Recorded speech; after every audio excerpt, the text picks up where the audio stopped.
சந்தன மணமும் வரும் காற்றினிலே சிவசங்கரி மைந்தனின் அழகினிலே பார்த்து மகிழ்ந்தேனே கண்களிலே அவன் பாதமும் பணிந்தேன் பக்தியிலே.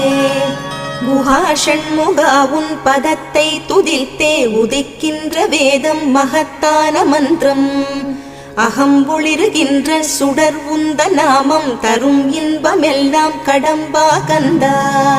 மனம் பாடுகின்ற துதிப்பாடல் எல்லாம் குறை ஒன்றும் இல்லாத உன் பாடலாகும். மனம் உருகி பாடி அடி போற்றினேனே அருள்வாய் அருள்வாய் துயர் தீர்க்க வருவாய். சிறகிரியில் சிரம் பணிவோர்க்கு துன்பம் ஒன்றும் இல்லையே. பொறுத்தருள்வாய் பொறுத்தருள்வாய் சென்னிமலை ஆண்டவனே.